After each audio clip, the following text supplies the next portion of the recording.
강물은 흐르다가 어느 순간 속도가 빨라집니다.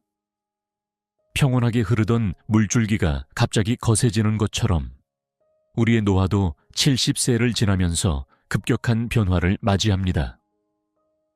의학이 발달하고 평균 수명이 늘어났지만 많은 노인들이 70, 80세를 기점으로 갑자기 건강이 나빠지는 현상을 경험합니다. 최근 노인의학 연구는 흥미로운 사실을 밝혀냈습니다. 70세 이전의 건강관리와 70세 이후의 건강관리는 완전히 다른 차원의 문제라는 것입니다. 마치 다른 대륙으로 이주하는 것처럼 우리 몸은 70세를 기점으로 새로운 환경에 적응해야 합니다. 그런데 대부분의 사람들은 이 변화를 제대로 인식하지 못합니다.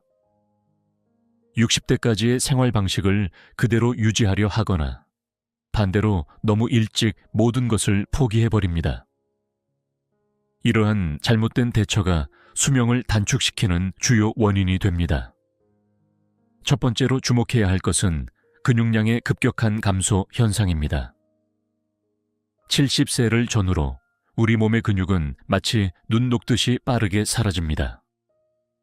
젊었을 때는 하루 운동을 건너뛰어도 큰 문제가 없었지만 이 시기에는 하루의 운동 부족이 한 달의 근력 저하로 이어질 수 있습니다. 근육량 감소는 단순한 힘의 약화가 아닌 전신 건강의 붕괴로 이어집니다. 근육은 우리 몸의 단백질 저장고이자 에너지 대사의 중심입니다. 근육이 줄어들면 면역력이 떨어지고 인슐린 저항성이 높아지며 염증 반응이 증가합니다. 마치 도미노가 쓰러지듯 전신의 기능이 연쇄적으로 저하되는 것입니다. 더욱 심각한 것은 악순환의 고리입니다. 근력이 약해지면 활동량이 줄어들고 활동량이 줄어들면 더욱 근력이 약해집니다. 이는 마치 내리막길을 걷는 것과 같아서 한번 시작되면 멈추기가 매우 어렵습니다. 두 번째로 중요한 것은 호르몬 균형의 급격한 변화입니다. 70세가 되면 성장 호르몬의 분비가 젊었을 때의 20% 수준으로 떨어집니다. 갑상선 호르몬, 테스토스테론, 에스트로겐 등 거의 모든 호르몬이 급격히 감소합니다. 이는 마치 자동차의 엔진 오일이 부족해지는 것과 같은 상황입니다. 호르몬의 변화는 생각보다 광범위한 영향을 미칩니다. 수면의 질이 떨어지고 식욕이 변화하며 천 조절 능력이 저하됩니다. 특히 밤낮의 구분이 흐려지면서 생체 리듬이 무너지기 쉽습니다. 이러한 변화는 단순한 불편함을 넘어 심각한 건강 문제로 이어질 수 있습니다. 세 번째로 주목해야 할 것은 미세혈관의 급격한 노화 현상입니다. 70세를 전후로 우리 몸의 모세혈관은 그물망처럼 끊어지기 시작합니다. 특히 뇌와 근육의 미세혈관이 빠르게 감소하면서 산소와 영양분의 공급이 원활하지 않게 됩니다. 이는 마치 도시의 작은 골목길들이 하나둘씩 막히는 것과 같습니다.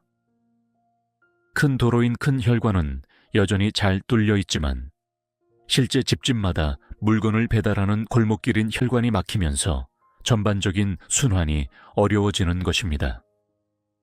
혈관의 문제는 단순한 혈액순환 장애를 넘어섭니다. 미세혈관이 줄어들면서 각 조직으로의 영양 공급이 감소하고 노폐물 제거도 원활하지 않게 됩니다. 이는 마치 도시의 쓰레기 수거가 제대로 이루어지지 않는 것과 같은 상황을 만듭니다. 네 번째는 면역 시스템의 붕괴입니다. 70세 이후에는 면역세포의 생산이 급격히 감소하고 기존 면역세포의 기능도 현저히 저하됩니다. 더욱 심각한 것은 면역 시스템이 오작동을 일으켜 자신의 조직을 공격하는 자가면역 질환의 위험이 높아진다는 점입니다. 이러한 면역력 저하는 단순한 감기나 독감에도 취약해지는 결과를 가져옵니다. 젊었을 때는 가볍게 앓고 지나갔던 질병이 이제는 생명을 위협하는 심각한 상황으로 발전할 수 있습니다. 더구나 각종 염증성 질환의 위험도 크게 높아집니다. 다섯 번째는 위장관 시스템의 붕괴입니다. 70세가 되면 위산의 분비가 급격히 감소하고 장내 미생물의 다양성도 크게 줄어듭니다. 이는 마치 비옥했던 토양이 메마르고 황폐해지는 것과 같은 현상입니다. 장내 환경의 변화는 영양 흡수에 직접적인 영향을 미칩니다. 아무리 좋은 음식을 먹어도 제대로 흡수되지 않는 상황이 발생합니다. 더구나 장내 미생물의 감소는 면역력 저하와 직접적으로 연결되어 전신 건강에 악영향을 미치게 됩니다. 여섯 번째로 중요한 것은 수면의 질 저하입니다. 70세 이후에는 깊은 수면인 렘 수면의 비율이 크게 줄어들고 수면의 분절화가 심해집니다. 밤에 자주 깨고 낮잠이 늘어나면서 정상적인 수면 각성 주기가 무너지게 됩니다. 이러한 수면 패턴의 변화는 단순한 피로감을 넘어서는 문제를 일으킵니다. 수면 중에 이루어지는 신체의 회복과 재생이 제대로 이루어지지 않으면서 면역력 저하, 인지기능 감소, 호르몬 불균형 등 다양한 건강 문제가 연쇄적으로 발생합니다. 일곱 번째는 인지기능의 급격한 저하입니다. 70세 이후에는 뇌의 시냅스 연결이 빠르게 감소하고 뇌 혈류량도 줄어듭니다. 특히 해마라고 하는 기억을 담당하는 뇌 영역의 위축이 두드러지게 나타납니다. 이는 마치 컴퓨터의 하드디스크가 조금씩 망가지는 것과 비슷합니다. 새로운 정보를 저장하기도 어려워지고 저장된 정보를 불러오는 것도 느려집니다. 하지만 여기서 중요한 것은 이러한 변화가 반드시 치매로 이어지는 것은 아니라는 점입니다. 여덟 번째는 감각 기능의 급격한 저하입니다. 시력, 청력, 미각, 후각 등 모든 감각이 한꺼번에 무뎌지기 시작합니다. 이는 단순한 불편함을 넘어 심각한 안전 문제로 이어질 수 있습니다. 음식이 상한 것을 못 느끼거나 가스 누출을 못 맡거나 위험한 소리를 못 듣는 등의 상황이 발생할 수 있기 때문입니다. 하지만 이러한 급격한 노화 현상을 피할 수 있는 방법이 있습니다. 연구에 따르면 70세 이후의 건강은 그 이전의 생활 습관보다 현재의 관리 방식에 더 큰 영향을 받는다고 합니다. 가장 중요한 것은 근력 운동입니다. 하지만 젊었을 때처럼 무거운 무게로 운동할 필요는 없습니다. 오히려 가벼운 무게로 꾸준히 하는 것이 핵심입니다. 특히 하체 근력을 유지하는 것이 매우 중요한데 이는 전신순환과 직접적인 관련이 있기 때문입니다. 식사 방식도 완전히 달라져야 합니다. 70세 이후에는 소화효소의 분비가 급격히 감소하므로 한 번에 많은 양을 먹는 것보다 조금씩 자주 먹는 것이 좋습니다. 특히 단백질 섭취가 중요한데 이는 근육량 유지와 면역력 강화에 필수적입니다. 수면 관리도 새로운 접근이 필요합니다. 밤잠이 줄어든 만큼 낮잠으로 보충하되 오후 늦은 시간의 낮잠은 피해야 합니다. 또한 취침 시간을 최대한 규칙적으로 유지하는 것이 중요합니다. 인지기능 유지를 위한 새로운 접근도 필요합니다. 단순히 퍼즐이나 바둑만 두는 것보다는 새로운 것을 배우는 활동이 더 효과적입니다. 예를 들어 새로운 언어를 배우거나 악기를 배우거나 춤을 배우는 것이 뇌를 자극하는 데 훨씬 더 효과적입니다. 사회적 관계도 재정립해야 합니다. 70세 이후에는 오히려 더 적극적인 사회활동이 필요합니다. 연구에 따르면 활발한 사회활동을 하는 노인들의 수명이 그렇지 않은 노인들보다 평균 5년 더 길다고 합니다. 스트레스 관리도 새로운 방식이 필요합니다. 70살 이전의 스트레스는 주로 일이나 가정에서 오는 것이었다면 이후의 스트레스는 건강과 고독에 대한 불안에서 옵니다. 이를 해소하기 위해서는 명상이나 요가와 같은 마음 수련이 도움이 될 수 있습니다. 특히 중요한 것은 목적의식입니다. 단순히 오래 사는 것이 아니라 무엇을 위해 살 것인가를 찾는 것이 중요합니다. 손주들의 성장을 지켜보고 싶다든가, 평생 하고 싶었던 취미를 즐기고 싶다든가 하는 구체적인 목표가 있을 때 삶의 의지가 더욱 강해집니다. 의료기술의 활용도 달라져야 합니다. 70세 이후에는 정기검진의 주기를 더 짧게 가져가되 검사 항목은 더욱 세분화할 필요가 있습니다. 특히 혈관 건강, 골밀도, 근육량 등을 정기적으로 체크하는 것이 중요합니다. 영양 보충에 대한 접근도 달라져야 합니다. 나이가 들수록 비타민 D, 칼슘 등의 흡수율이 떨어지므로 이에 대한 보충이 필요합니다. 하지만 무분별한 영양제 복용은 오히려 해가 될 수 있으므로 반드시 전문의와 상담 후 섭취해야 합니다.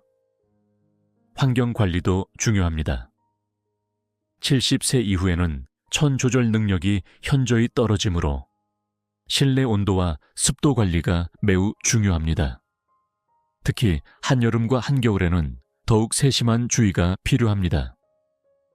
마지막으로 강조하고 싶은 것은 희망입니다.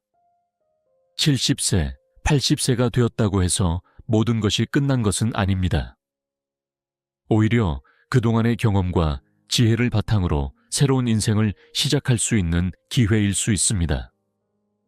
나이가 들어감에 따라 찾아오는 변화들을 두려워하지 마시고 오히려 그것을 새로운 도전의 기회로 삼으시기 바랍니다. 우리의 인생은 끝없는 배움과 성장의 여정이기 때문입니다.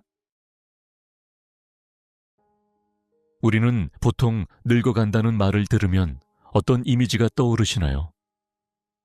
아마도 대부분 백발이 성성한 노인이 공원 벤치에 앉아있는 모습, 혹은 요양원에서 시간을 보내는 모습을 상상하실 겁니다. 하지만 현대 사회의 노년기는 그런 단순한 이미지로는 설명할 수 없을 만큼 다양하고 풍성한 스펙트럼을 가지고 있습니다.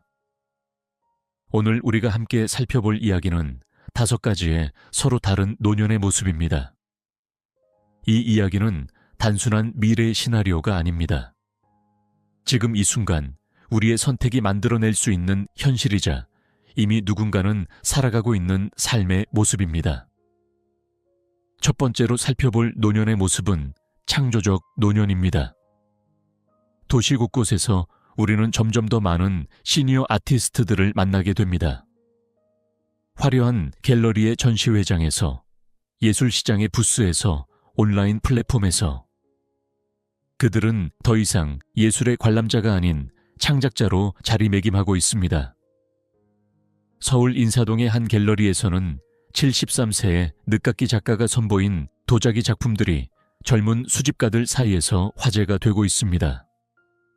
40년간의 평범한 일상을 지나 60대에 우연히 시작한 도예가 이제는 그의 정체성이 되었죠. 전통적인 도자기의 형태를 벗어나 현대적 감각과 자연의 유기적인 곡선이 조화를 이루는 그의 작품에는 60년을 살아온 인생의 결이 고스란히 담겨 있습니다. 부산의 한 코워킹 스페이스에서는 67세의 전직 회계사가 개발한 시니어 건강관리 앱이 투자자들의 주목을 받고 있습니다. 은퇴 후 독학으로 프로그래밍을 배워 시작한 작은 프로젝트는 이제 실버테크 스타트업으로 성장했습니다. 그가 만든 앱은 노인의 시각에서 바라본 실제적인 필요를 반영하고 있어 동년배 사용자들 사이에서 폭발적인 인기를 얻고 있죠. 이러한 창조적 노년의 특징은 단순한 취미 생활을 넘어선 자아 실현의 의지에 있습니다. 그들에게 은퇴 후의 시간은 여가가 아닌 성장의 기회입니다. 젊은 시절에는 생계를 위해 일했다면 이제는 순수한 창작의 욕구를 위해 배우고 만들어냅니다. 이들이 실패를 두려워하지 않습니다. 오히려 실패를 통해 배우는 것을 즐기며 이런 태도는 젊은 세대에게도 큰 영감을 주고 있습니다. 나이가 들수록 오히려 더 자유로워지는 창작의 에너지. 이것이 바로 창조적 노년이 가진 특별한 매력입니다. 두 번째로 살펴볼 모습은 도전적 노년입니다. 강원도의 한 등산로에서는 매일 아침 82세의 한 등반가를 만날 수 있습니다. 75세의 히말라야 베이스캠프 등반에 성공한 그는 이제 더 높은 목표를 향해 나아가고 있습니다. 많은 이들이 위험하다며 만류했지만 그의 대답은 단호합니다. 왜 안 되겠어요? 제주도의 한 해변에서는 69세의 스카이다이빙 강사가 학생들을 가르치고 있습니다. 국내 최고령 스카이다이빙 강사인 그녀는 퇴직 후 우연히 접한 스카이다이빙에 매료되어 도전을 시작했고 이제는 전문가가 되었습니다. 그녀의 학생들 중에는 20대도 있고 60대도 있습니다. 도전적 노년의 가장 큰 특징은 나이를 한계로 보지 않는다는 점입니다. 오히려 나이는 새로운 도전을 위한 자산이 됩니다. 젊은이들의 체력과는 다른 경험에서 우러나오는 지혜로운 도전 방식을 갖추고 있죠.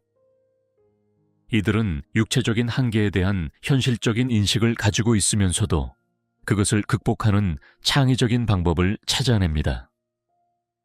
20대처럼 무모한 도전이 아닌 철저한 준비와 계획을 통해 자신만의 페이스로 목표를 달성해 나갑니다. 이들에게 도전은 단순히 스릴이나 성취감을 위한 것이 아닙니다. 매 순간 자신의 한계를 시험하고 그 과정에서 느끼는 성장통을 통해 살아있음을 확인하는 것입니다. 나이가 들수록 더욱 선명해지는 자신만의 도전 방식. 이것이 바로 도전적 노년의 특별한 매력입니다. 세 번째로 살펴볼 모습은 공헌하는 노년입니다. 서울의 한 지역 아동센터에서는 매주 특별한 수업이 열립니다. 71세의 전직 교장 선생님이 진행하는 무료 교육 프로그램입니다. 단순한 교과 지도를 넘어서 삶의 지혜를 나누는 이 수업은 아이들에게 가장 인기 있는 프로그램이 되었습니다. 강원도의 한 작은 마을에서는 75세의 전직 간호사가 독거노인들을 위한 건강관리 시스템을 운영하고 있습니다. 30년간의 임상 경험을 바탕으로 만든 이 프로그램은 이제 전국 각지에서 벤치마킹 사례가 되었습니다. 의료 시스템의 사각지대를 메우는 그녀의 활동은 지역사회를 넘어 정책적 변화까지 이끌어내고 있죠.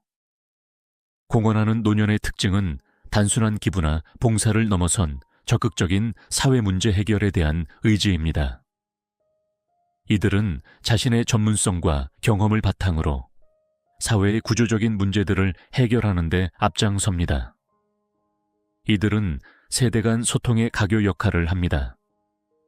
과거의 경험과 현재의 필요를 연결하며 미래를 위한 지혜를 전달합니다. 단순히 나이가 많다는 이유로 존경받기를 기대하지 않고 실질적인 기여를 통해 진정한 어른의 모습을 보여줍니다. 더욱 흥미로운 것은 이들이 자신의 활동을 통해 오히려 더 많은 것을 배운다고 말한다는 점입니다. 젊은 세대와의 교류는 그들에게 새로운 시각과 에너지를 제공하며 이는 다시 더 나은 사회 변화를 위한 동력이 됩니다. 네 번째로 살펴볼 모습은 치유하는 노년입니다.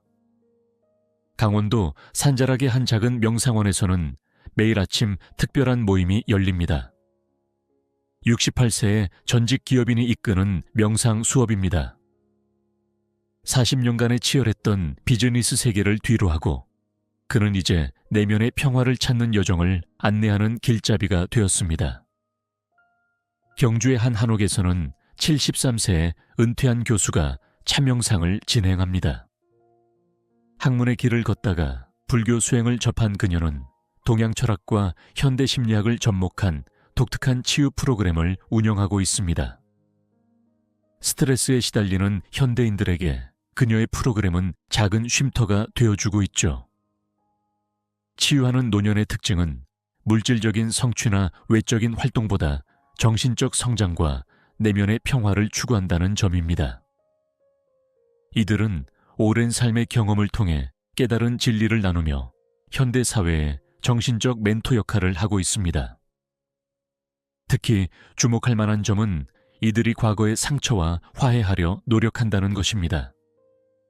자신의 아픔을 치유하는 과정에서 얻은 통찰을 다른 이들과 나누며 세대를 초월한 공감과 이해의 장을 만들어냅니다. 더욱 의미 있는 것은 이들이 단순히 개인의 치유만을 추구하는 것이 아니라 사회 전체의 정신적 건강을 고민한다는 점입니다. 현대 사회의 빠른 변화 속에서 잃어가는 인간성을 회복하고 진정한 행복이 무엇인지를 고민하게 만듭니다. 마지막으로 살펴볼 모습은 즐기는 노년입니다. 서울의 한 공연장에서는 매주 특별한 공연이 열립니다. 실버 록스타라는 이름의 밴드가 무대에 오르는데 멤버들의 평균 나이가 67세입니다. 은퇴 후 결성된 이 밴드는 전국의 요양원을 순회하며 공연을 하고 있습니다. 그들의 음악은 세대를 초월한 에너지로 관객들을 사로잡습니다. 부산의 한 SNS 스타가 있습니다. 할매 인플루언서로 불리는 70세의 크리에이터입니다. 손주들과 함께 만드는 유쾌한 콘텐츠는 젊은 세대들 사이에서도 폭발적인 인기를 얻고 있습니다. 나이 든다고 재미있는 일을 못할 이유가 없다는 그녀의 철학이 담긴 영상들은 세대 간의 벽을 허물어뜨립니다. 즐기는 노년의 특징은 현재의 순간을 최대한 즐기며 새로운 즐거움을 찾아 도전한다는 것입니다. 이들에게 나이는 제약이 아닌 오히려 더 자유롭게 즐길 수 있는 조건이 됩니다. 이들은 실패나 실수를 두려워하지 않습니다. 오히려 그것을 즐거운 경험의 일부로 받아들이며 웃음으로 승화시킵니다. 이러한 태도는 주변 사람들에게도 긍정적인 영향을 미치며 나이 듦에 대한 새로운 시각을 제시합니다. 지금까지 살펴본 5가지 노년의 모습은 서로 다른 듯하지만 공통된 메시지를 전합니다. 바로 나이 듦이라는 것이 결코 인생의 끝이 아니라는 것입니다. 창조하는 노년은 우리에게 늦었다고 생각할 때가 바로 시작할 때임을 알려줍니다. 도전하는 노년은 나이가 한계가 아님을 보여줍니다. 공헌하는 노년은 삶의 경험이 얼마나 값진 자산이 될 수 있는지를 증명합니다. 치유하는 노년은 진정한 성숙이 무엇인지를 가르쳐 줍니다. 그리고 즐기는 노년은 인생의 즐거움에는 나이 제한이 없다는 것을 보여줍니다. 그렇다면 우리는 어떤 노년을 선택해야 할까요? 정답은 없습니다. 어쩌면 이 5가지 모습이 서로 섞이고 융합되어 각자만의 독특한 노년의 모습을 만들어낼 수도 있습니다. 중요한 것은 노년기를 어떻게 보낼지에 대한 고민을 미리부터 시작하는 것입니다. 많은 사람들이 은퇴 후의 재정 계획은 쓰면서도 정작 그 시간을 어떻게 보낼지에 대한 계획은 세우지 않습니다. 하지만 앞으로 우리가 마주할 노년기는 그 어느 때보다 길어질 전망입니다. 100세 시대를 바라보는 지금 30년이 넘는 시간을 어떻게 보낼지는 더 이상 미뤄둘 수 없는 과제가 되었습니다. 노년의 삶은 결코 수동적이거나 무기력한 시간이 되지 않아도 됩니다. 오히려 인생에서 가장 자유롭고 창의적인 시기가 될 수 있습니다. 사회적 책임에서 벗어나 진정으로 하고 싶었던 일들을 시도해 볼 수 있는 시간, 그동안의 경험을 바탕으로 더 깊이 있는 통찰을 나눌 수 있는 시간, 그리고 마지막까지 새로운 도전을 이어갈 수 있는 시간. 특히 주목해야 할 점은 이제는 기술의 발전으로 인해 나이로 인한 신체적 제약을 많은 부분 극복할 수 있게 되었다는 것입니다. AI 기술은 일상생활의 불편함을 해소해주고 의료기술의 발전은 더 건강한 노년을 가능하게 만듭니다. 또한 디지털 플랫폼의 발달로 인해 나이에 관계없이 자신의 경험과 지식을 공유하고 새로운 커뮤니티를 형성할 수 있게 되었습니다. 온라인 교육 플랫폼은 언제 어디서나 새로운 것을 배울 수 있는 기회를 제공하고 소셜미디어는 세대 간의 소통을 가능하게 만듭니다. 이제 우리에게 필요한 것은 단 하나, 바로 용기입니다. 나이 듦을 두려워하지 않고 새로운 가능성을 향해 한 걸음을 내딛는 용기, 실패를 두려워하지 않고 도전하는 용기, 그리고 자신만의 방식으로 노년을 정의할 수 있는 용기. 여러분은 어떤 노년을 꿈꾸시나요? 지금 이 순간부터 그 꿈을 향한 첫 걸음을 내딛어 보는 건 어떨까요? 우리의 선택이 만들어낼 미래는 분명 지금까지 어느 세대도 경험하지 못한 새로운 모습일 것입니다. 기억하세요. 나이 듦은 피할 수 없는 현실이지만 어떻게 늙어갈지는 우리의 선택입니다. 그리고 그 선택은 바로 지금, 이 순간부터 시작됩니다. 많은 분들이 은퇴 후의 재정 관리에 대해 이야기할 때 주로 저축과 투자에만 집중하시는데요. 하지만 실제로 더 중요한 것은 어떻게 지출을 관리하느냐입니다. 특히 나이가 들수록 한번 형성된 소비 습관을 바꾸기가 더욱 어려워진다는 점을 기억해야 합니다. 은퇴 전문가들이 말하는 나이 들어 자칫 무심코 하기 쉬운, 하지만 한번 시작하면 빠져나오기 힘든 5가지 소비 함정에 대해 나눠보고자 합니다. 첫 번째로 살펴볼 위험한 소비는 바로 무분별한 선물 지출입니다. 서울에 사는 A씨는 은퇴 후 매달 연금 280만 원으로 생활하고 있었습니다. 얼핏 보면 적지 않은 금액처럼 보이지만 문제는 그가 자녀와 손주들을 위한 선물 구매에 매달 100만 원 이상을 쓰고 있다는 점이었죠. 명품 가방, 최신 전자기기, 고가의 장난감. 그의 통장 잔고는 해마다 눈에 띄게 줄어들었고 결국 그는 낯선 카드깡의 유혹에 빠지고 말았습니다. 이런 과도한 선물 소비의 특징은 처음에는 순수한 사랑과 애정에서 시작된다는 점입니다. 내가 젊었을 때는 자식들에게 해주지 못했으니까 이제라도 잘해주고 싶어서 라는 마음이 그 시작이죠. 하지만 이런 소비는 3가지 심각한 문제를 일으킵니다. 첫째, 받는 사람의 기대치가 점점 높아집니다. 처음에는 작은 선물에도 기뻐하던 사람들이 점차 더 비싸고 좋은 것을 당연하게 여기게 됩니다. 둘째, 주는 사람의 재정 상황은 점점 악화됩니다. 한번 시작한 선물의 수준을 낮추기는 매우 어렵습니다. 특히 손주들에게는 더욱 그렇죠. 셋째, 가장 심각한 것은 이런 소비가 실제로는 관계를 해칠 수 있다는 점입니다. 경제적 어려움이 닥쳤을 때 선물을 줄이면 관계가 악화되고 무리해서 계속 선물을 하면 결국 가족들에게 경제적 부담을 지우게 됩니다. 실제로 부산의 한 신용상담센터에서는 매년 이러한 과도한 선물 소비로 인해 카드 빚을 진 노인들의 상담이 증가하고 있다고 합니다. 특히 명절과 특별한 기념일이 있는 달에는 상담이 폭증한다고 하죠. 여기서 우리가 주목해야 할 점은 건강한 경계의 필요성입니다. 사랑하는 마음을 표현하는 방법이 꼭 비싼 선물일 필요는 없습니다. 오히려 함께 보내는 시간, 진심 어린 관심과 대화가 더 가치 있는 선물이 될 수 있습니다. 두 번째로 살펴볼 위험한 소비는 충동적인 금융상품 가입입니다. 대구에 사는 B씨는 은퇴 후 받은 퇴직금 2억을 예금에 넣어두고 있었습니다. 어느 날 지인의 소개로 한 보험 설계사를 만났고 노후 의료비에 대한 불안감을 자극하는 상품 설명을 듣게 됩니다. 결국 B씨는 자신의 나이에는 불필요한 고액의 종신보험과 간병보험에 가입하게 되었고 매달 나가는 보험료로 인해 생활고를 겪게 되었죠. 이런 권유성 금융상품의 가장 큰 문제는 불안 마케팅을 기반으로 한다는 점입니다. 노년기에 접어들수록 건강과 미래에 대한 불안감이 커지는 것은 자연스러운 현상입니다.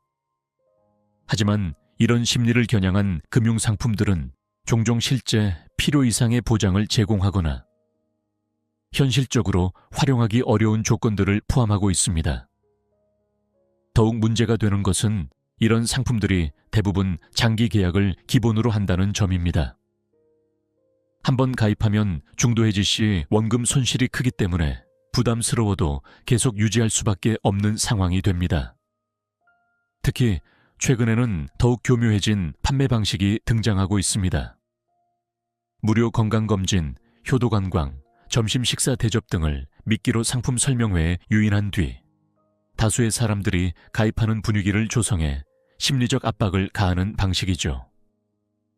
실제로 한 금융감독원의 조사에 따르면 60대 이상 고령층의 금융상품 관련 피해 신고가 매년 20% 이상 증가하고 있다고 합니다.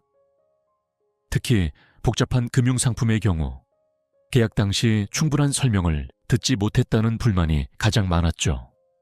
여기서 우리가 기억해야 할 중요한 원칙이 있습니다.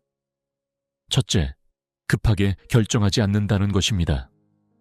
오늘까지만 특별 혜택이라는 말에 현혹되지 마세요. 진짜 좋은 상품이라면 내일도 다음 주에도 여전히 좋은 상품일 것입니다. 둘째, 반드시 가족과 상의하는 것입니다. 특히 고액의 금융상품 계약 시에는 더욱 그렇습니다. 전문가의 조언을 구하는 것도 좋은 방법이죠. 셋째, 본인의 실제 필요와 예산을 정확히 파악하는 것입니다. 아무리 좋은 상품이라도 매달 나가는 금액이 부담된다면 그것은 적절한 선택이 아닙니다. 세 번째로 살펴볼 위험한 소비는 무분별한 홈쇼핑 구매입니다. 인천에 사는 C씨의 집에는 사용하지 않는 운동기구들이 산처럼 쌓여 있습니다. 밤늦게 TV를 보다가 홈쇼핑에서 마지막 기회라는 말에 이끌려 구매한 것들입니다. 처음에는 건강을 위한 투자라고 생각했지만 대부분의 제품들은 한두 번 사용하다가 방치되었죠. 문제는 이뿐만이 아닙니다. 그는 식품, 생활용품, 건강기능식품까지 끊임없이 새로운 제품을 구매했고 결국 카드 대금을 연체하게 되었습니다. 홈쇼핑 중독의 특징은 외로움과 깊은 관련이 있다는 점입니다. 특히 혼자 사는 노인들의 경우 TV 속 쇼호스트가 마치 대화 상대처럼 느껴지면서 정서적 유대감을 형성하게 됩니다. 오늘 저녁 8시까지만 이 순간을 놓치면 후회합니다. 와 같은 마케팅 문구는 이런 심리를 교묘하게 자극합니다. 최근에는 TV 홈쇼핑을 넘어 모바일 쇼핑으로까지 그 영역이 확대되고 있습니다. 스마트폰의 보급으로 언제 어디서나 쇼핑이 가능해졌고 간편결제 시스템은 구매의 심리적 장벽을 더욱 낮추고 있죠. 특히 위험한 것은 묶음 상품이나 1+1 같은 할인 혜택입니다. 얼핏 보면 이득인 것 같지만 실제로는 필요 이상의 물건을 구매하게 만드는 함정이 되곤 합니다. 결국 유통기한이 지나거나 사용하지 못한 채 버려지는 경우가 대부분이죠. 이런 충동구매의 악순환을 끊기 위해서는 다음과 같은 실천이 필요합니다. 첫째, 24시간 룰을 적용하는 것입니다. 물건을 사고 싶은 충동이 들면 하루 정도 시간을 두고 정말 필요한지 다시 생각해 보는 것이죠. 둘째, 구매 전에 반드시 집 안을 둘러보는 것입니다. 비슷한 제품이 이미 있는지, 정말로 보관할 공간이 있는지 확인해 보세요. 셋째, 외로움을 달랠 수 있는 다른 방법을 찾는 것입니다.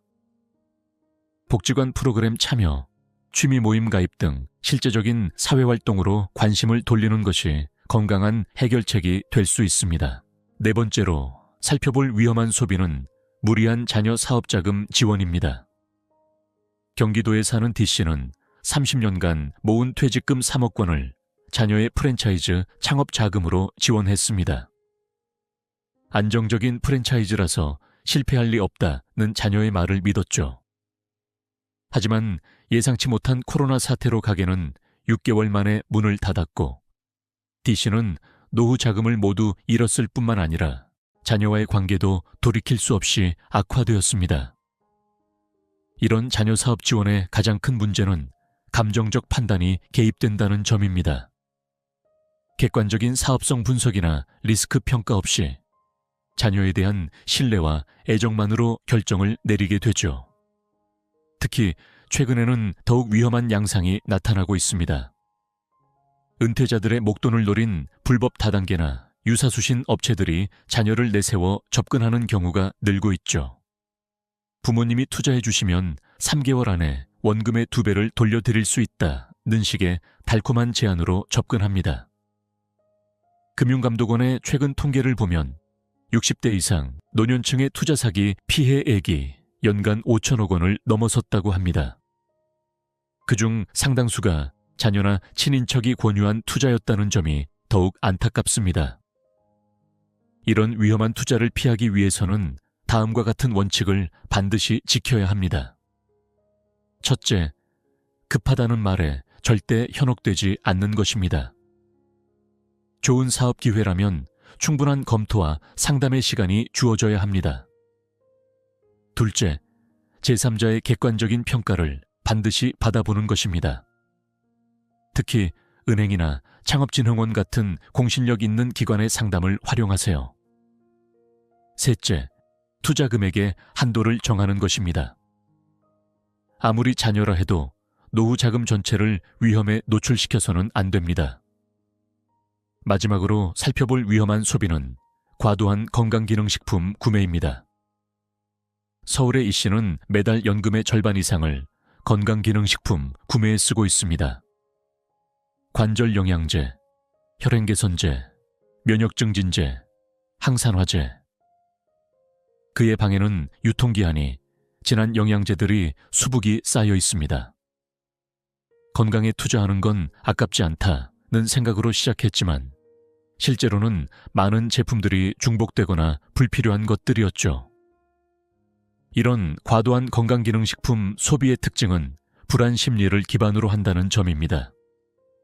나이가 들수록 커지는 건강에 대한 불안감이 비이성적인 소비로 이어지는 것이죠.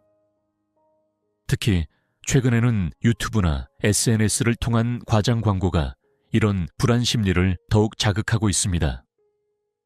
이것 하나로 10년 젊어진다. 암 예방의 필수 같은 과대 광고 문구들이 난무하죠.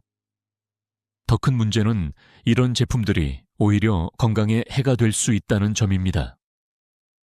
식품의약품안전처의 조사에 따르면 무분별한 건강기능식품 복용으로 인한 부작용 신고가 매년 증가하고 있다고 합니다.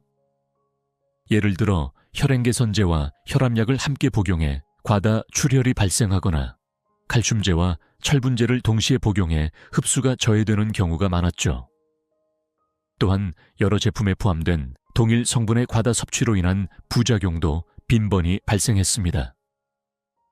이런 불필요한 건강기능식품 소비를 줄이기 위해서는 다음과 같은 실천이 필요합니다. 첫째, 반드시 주치의와 상담하는 것입니다.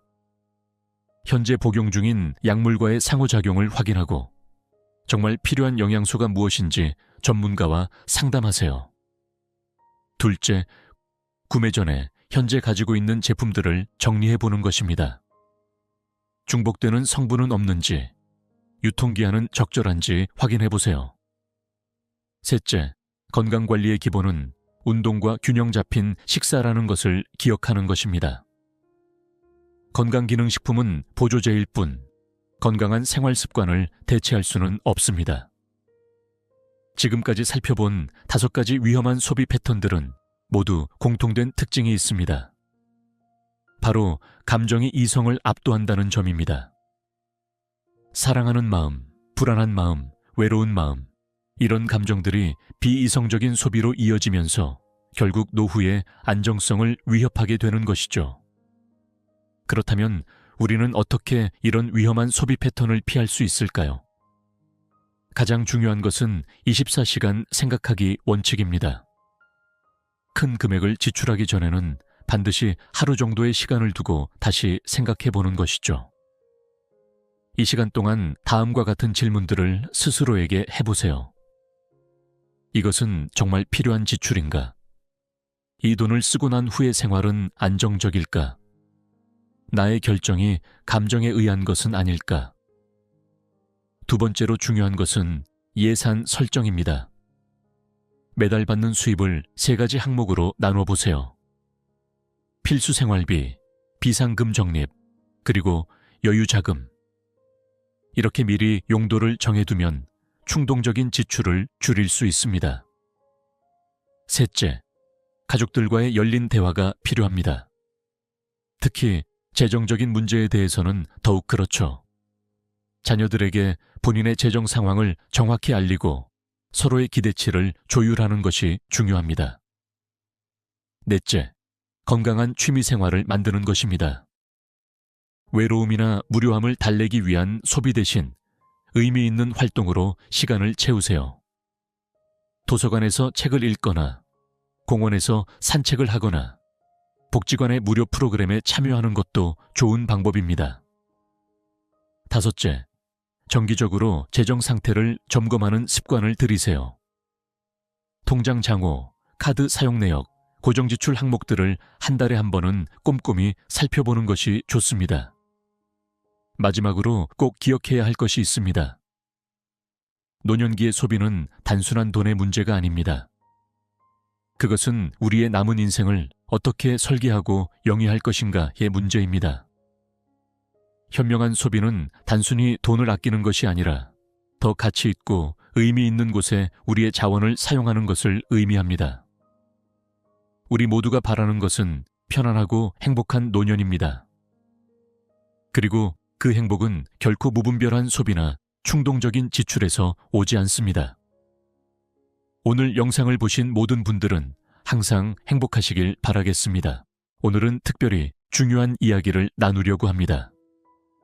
국민건강보험공단의 최근 통계를 보면 60세 이상 노인의 가정 내 안전사고가 최근 5년간 매년 평균 28%씩 증가하고 있다고 합니다. 더 놀라운 것은 이러한 사고의 85%가 익숙한 생활용품들로 인해 발생한다는 점입니다. 하버드 의과대학 노인의학과의 연구에 따르면 노령이 안전사고의 대부분은 일상적으로 사용하는 물건들의 적절한 교체만으로도 예방이 가능하다고 합니다. 오늘은 서울대학교 노인의학연구소와 대한노인병학회의 자료를 바탕으로 60살 이후에는 반드시 바꾸거나 없애야 할 10가지 물건들에 대해 자세히 알아보도록 하겠습니다. 특히 마지막 물건은 응급 전문의들이 자주 보는 노인 사고의 원흉이라고 하니 끝까지 보시길 바라겠습니다. 첫 번째, 오래된 다용도 가위. 가정의학과 전문의들의 연구 결과 60세 이상 노인의 손관절 부상 중 23%가 다용도 가위 사용 중에 발생하는 것으로 나타났습니다. 특히 류마티스 관절염이나 골관절염이 있는 경우 이 위험성은 2배 이상 높아집니다. 서울대병원 재활의학과의 연구에 따르면 60세 이상이 되면 손의 악력이 40대 때의 약 65% 수준으로 감소합니다. 이는 일반 가위를 사용할 때 필요한 적정 압력의 75%에도 미치지 못하는 수준이죠. 결과적으로 가위를 사용할 때 과도한 힘을 주게 되고 이는 손목 터널 증후군이나 관절염을 악화시키는 원인이 됩니다. 의료 전문가들은 특히 5년 이상 된 다용도 가위의 경우 날이 무뎌지면서 사용 시 필요한 힘이 최대 40%까지 증가한다고 경고합니다. 이는 단순히 불편함의 문제를 넘어 심각한 안전 위험으로 이어질 수 있습니다.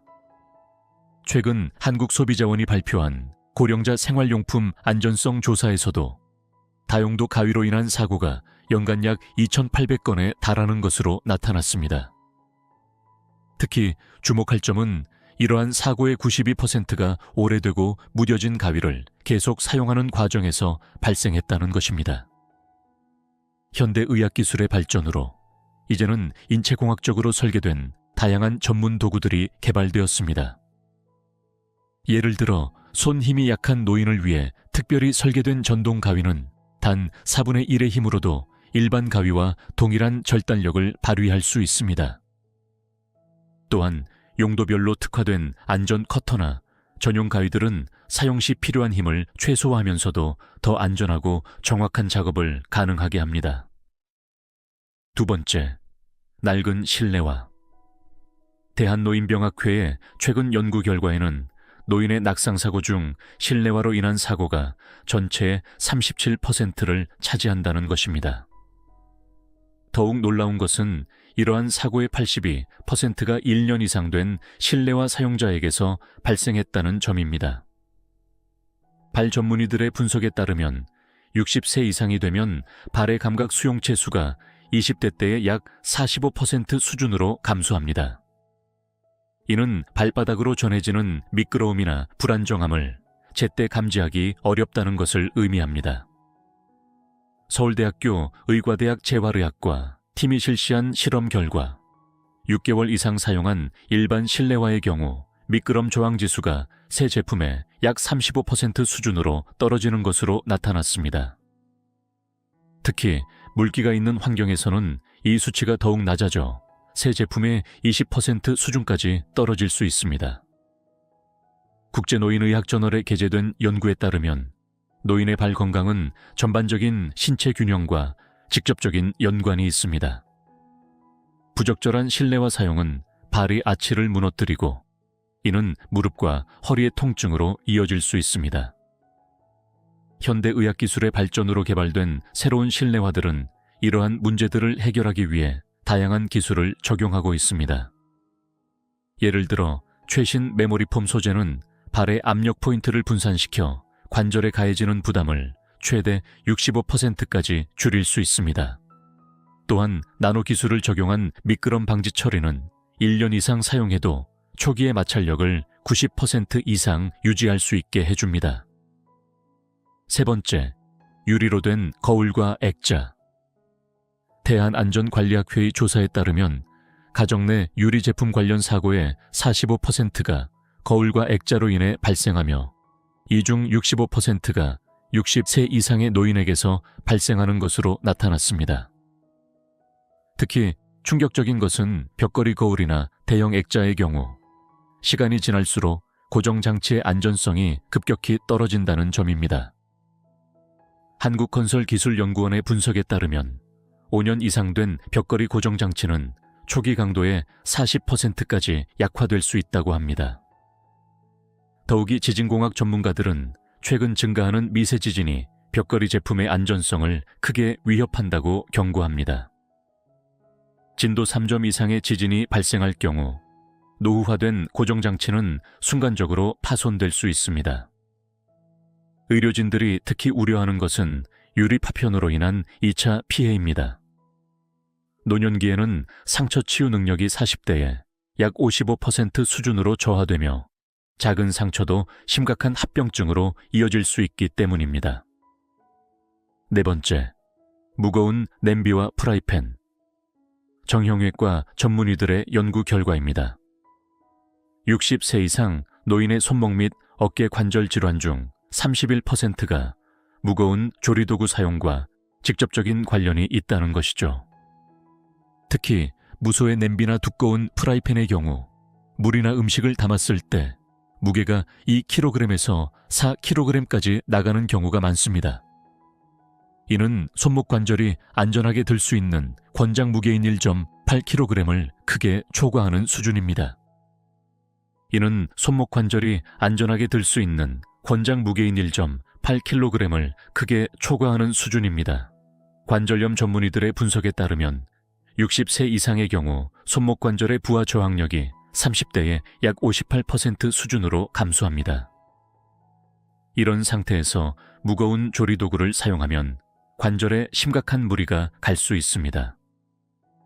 한국산업안전보건연구원의 조사에서도 주방에서 발생하는 화상사고의 42%가 무거운 조리도구를 다루다가 발생하는 것으로 나타났습니다. 특히 끓는 물이나 뜨거운 기름을 옮기는 과정에서의 사고가 가장 빈번했죠. 다섯 번째, 높은 의자와 소파.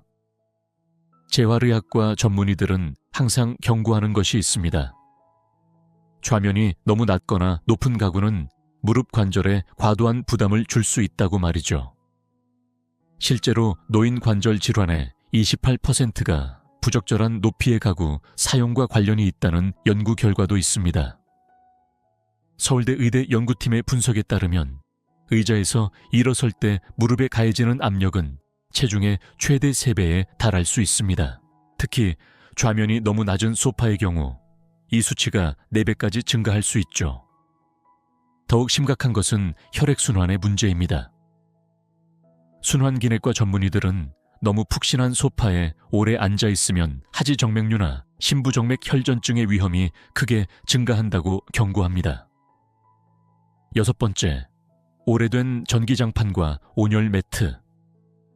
화재 안전 전문가들의 분석 결과 가정 내 정의 화재의 15%가 노후된 전기장판에서 발생하는 것으로 나타났습니다. 특히 충격적인 것은 이러한 화재의 75%가 3년 이상 사용한 제품에서 발생했다는 점입니다. 피부과 전문의들은 더 심각한 문제를 지적합니다. 60세 이상의 경우 온도 감각이 30대의 약 62% 수준으로 저하되어 있어 화상의 위험이 매우 높다는 것입니다. 실제로 노인 화상 사고의 38%가 전기장판 관련이라는 통계도 있습니다. 특히 당뇨병이 있는 경우 말초 신경병증으로 인해 온도 감각이 더욱 둔화될 수 있습니다.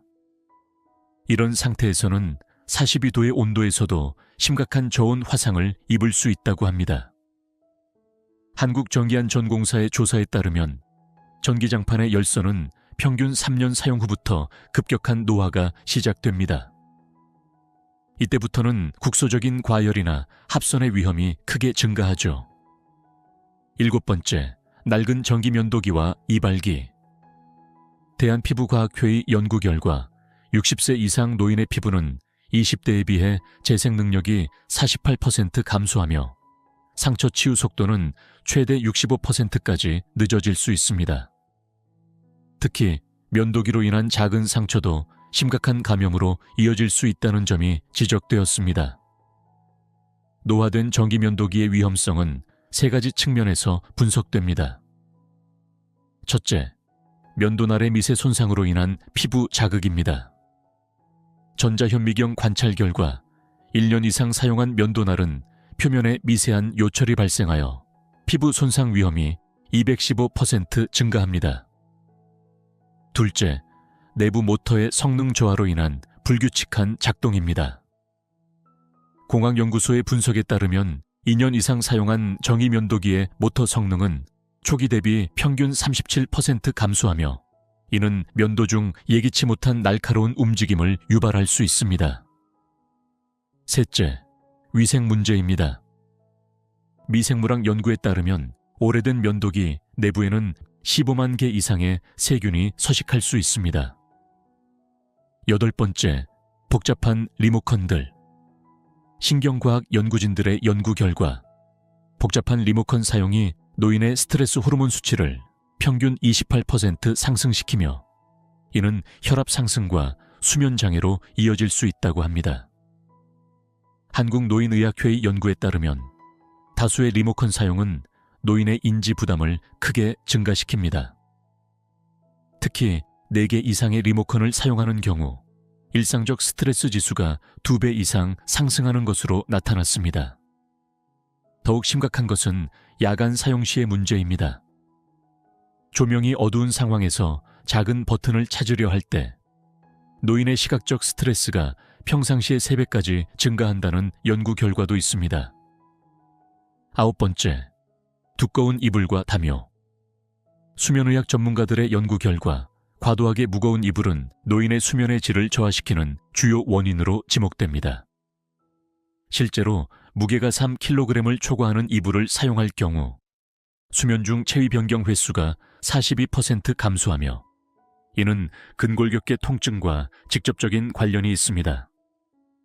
특히 관절염이 있는 노인의 경우 무거운 이불로 인한 압박이 관절 통증을 악화시킬 수 있습니다. 류마티스 전문의들의 분석에 따르면 이불의 무게를 1kg만 줄이는 것만으로도 아침 관절 강직 증상이 평균 35% 감소하는 효과가 있다고 합니다. 호흡기 전문의들도 경고합니다. 두꺼운 이불은 습기를 머금기 쉬워 진먼지 진드기의 번식을 촉진합니다. 실제로 5년 이상 사용한 두꺼운 이불에서는 새 이불보다 평균 8.4배 많은 알레르기 유발 물질이 검출되었습니다. 마지막은 복잡한 자물쇠와 열쇠입니다. 응급의학과 전문의들의 통계는 충격적입니다. 노인의 응급실 방문 사례 중 상당수가 열쇠나 자물쇠 사용 중 발생한 사고와 관련이 있습니다. 특히 야간이나 우천 시에는 이 위험도가 2.5배까지 증가합니다. 복잡한 자물쇠와 열쇠로 인해 생기는 대부분의 사고가 차지했죠. 또한 손목 터널 증후군 전문가들의 분석에 따르면 복잡한 자물쇠를 반복적으로 조작하는 것은 손목 건강에 심각한 위협이 될 수 있습니다. 실제로 60세 이상 노인의 손목 터널 증후군 환자 중 35%가 잦은 열쇠 사용과 관련이 있는 것으로 나타났습니다. 더욱 심각한 것은 심리적 불안감입니다. 노인정신의학 전문의들의 연구에 따르면 복잡한 잠금 장치는 노인들의 불안감을 크게 증가시키는 요인 중 하나입니다. 특히 야간에 열쇠를 찾지 못하거나 자물쇠를 여는 데 실패하는 경험은 장기적인 불안 장애로 이어질 수 있습니다. 노년의학 전문가들은 이러한 위험 요소들을 제거하는 것만으로도 노인의 삶의 질이 평균 45% 이상 개선될 수 있다고 말합니다. 특히 주목할 점은 이러한 변화가 단순히 안전성 향상에 그치지 않고 전반적인 건강 증진으로 이어진다는 것입니다. 오늘 영상을 보신 모든 분들은 항상 건강하고 행복하시길 바라겠습니다. 나이가 들면 문득 이런 생각이 듭니다. 젊었을 때는 능력으로 인정받았는데 나이 들어서는 어떻게 해야 사람들에게 존경받을 수 있을까 하고 말입니다. 특히 요즘처럼 세대 간의 갈등이 심한 시대에는 더욱 그런 고민이 깊어질 수밖에 없습니다. 하지만 걱정하실 필요 없습니다. 오늘 함께 나누고자 하는 이야기들은 오랜 시간 많은 어르신들의 삶을 관찰하고 연구한 결과를 바탕으로 한 것입니다. 단순히 이렇게 살아야 합니다 라는 식의 틀에 박힌 조언이 아닌 실제로 존경받는 어르신들의 모습에서 발견한 특별한 지혜들을 나누고자 합니다. 존경받는 어르신들의 첫 번째 특징은 바로 말의 절제입니다. 하지만 이는 단순히 말을 적게 하라는 뜻이 아닙니다. 오히려 더 깊은 의미가 있습니다. 한 존경받는 어르신은 이런 말씀을 하셨습니다. 젊었을 때는 내 생각이 옳다는 걸 증명하기 위해 말했다면 이제는 상대방의 생각을 이해하기 위해 듣습니다. 이 말씀에는 깊은 통찰이 담겨 있습니다. 실제로 심리학 연구에 따르면 사람들은 자신의 이야기를 진심으로 들어주는 사람에게 더 큰 신뢰와 존경심을 느낀다고 합니다. 특히 세대 간의 대화에서는 이 특징이 더욱 두드러지게 나타납니다. 말을 아끼는 것은 단순히 입을 다무는 것이 아닙니다.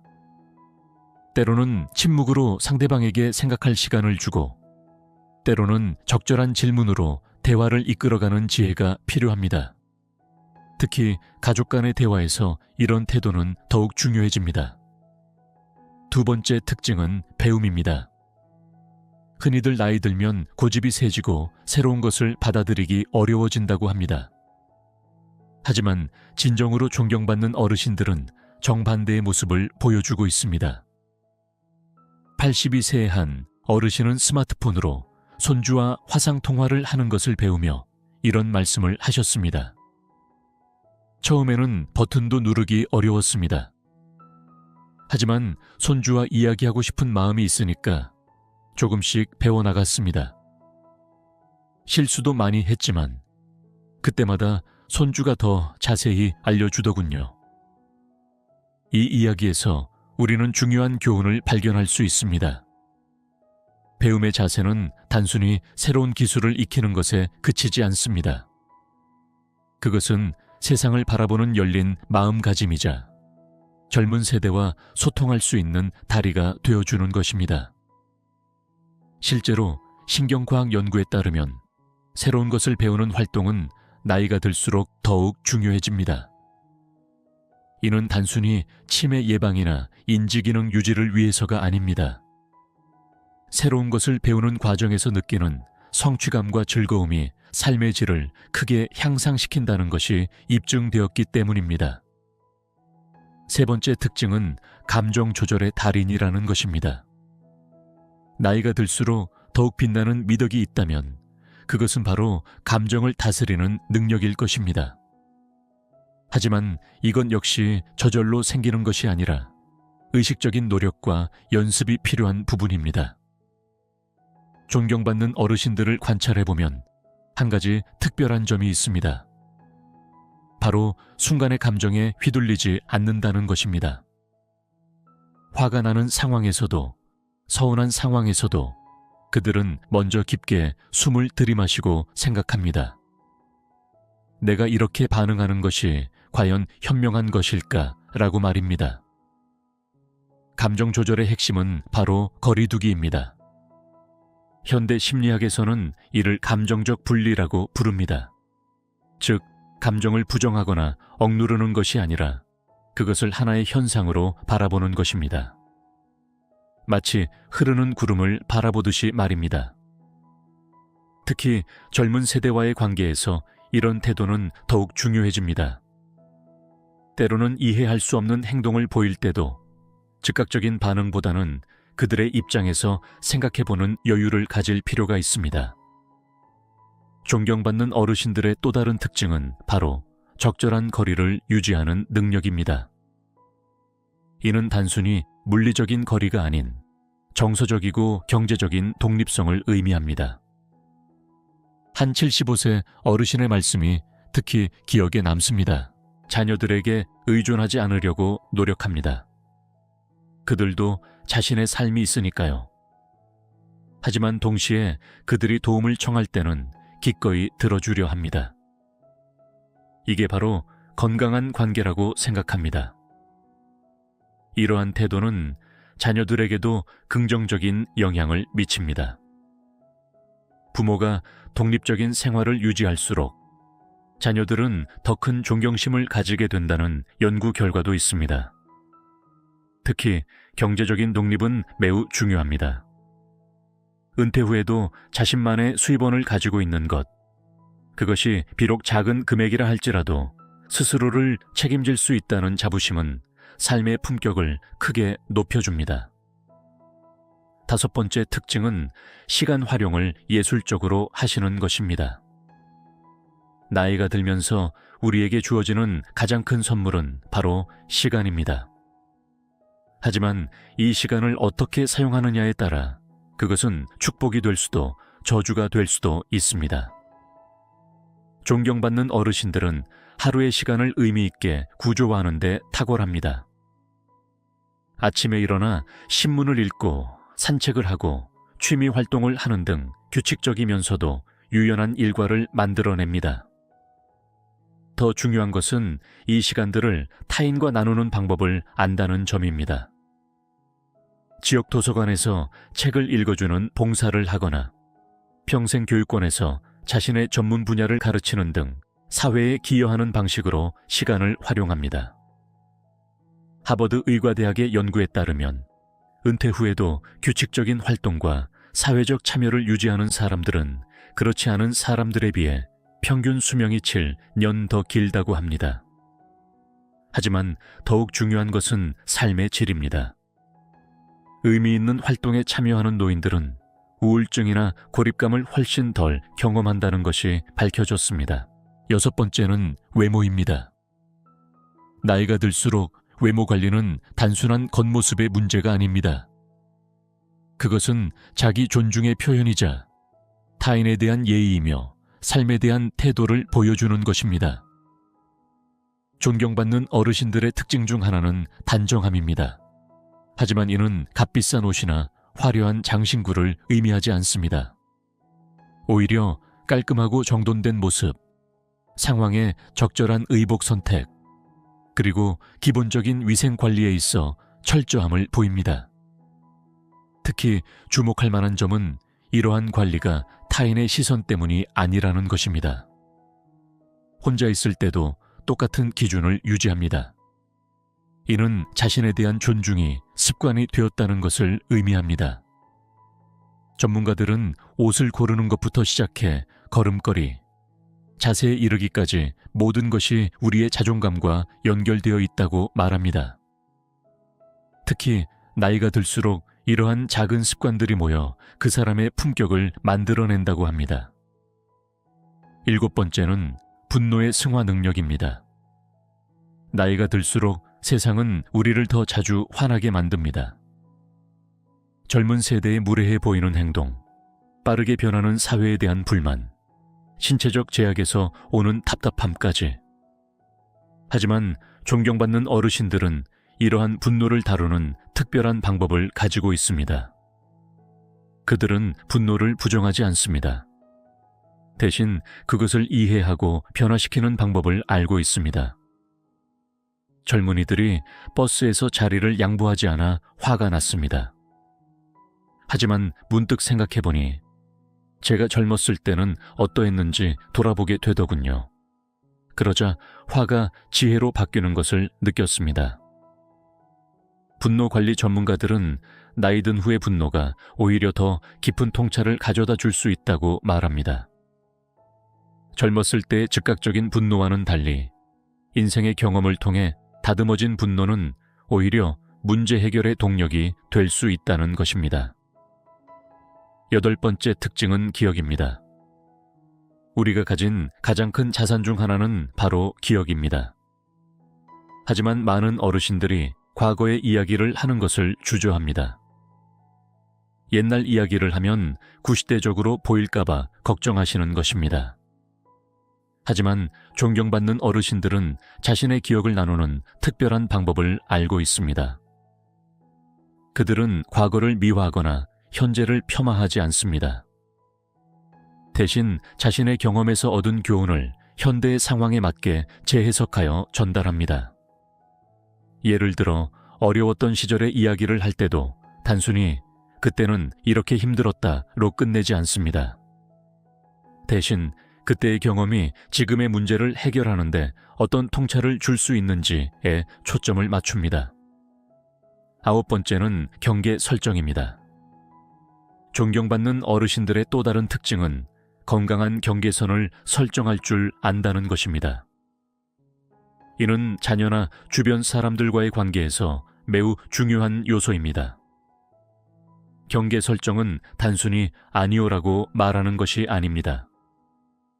상황과 맥락을 이해하면서도 자신의 입장을 분명히 하는 것입니다.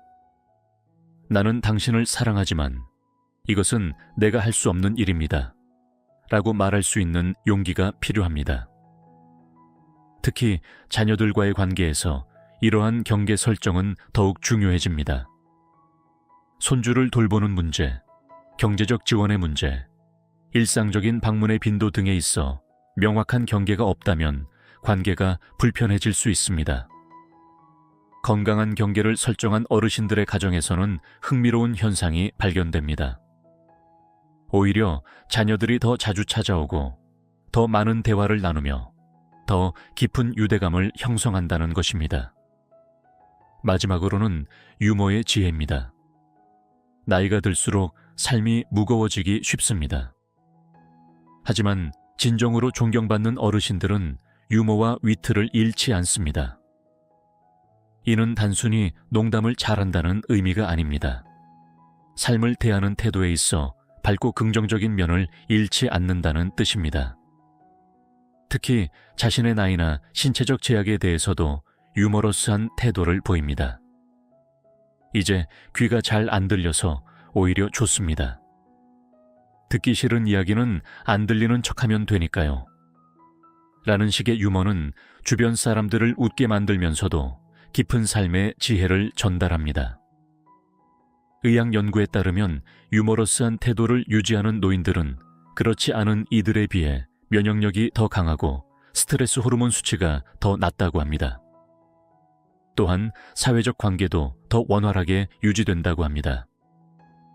지금까지 우리는 존경받는 어르신들의 특징들을 살펴보았습니다. 하지만 이 모든 것들의 핵심은 한 가지로 수렴됩니다. 바로 자기 존중입니다.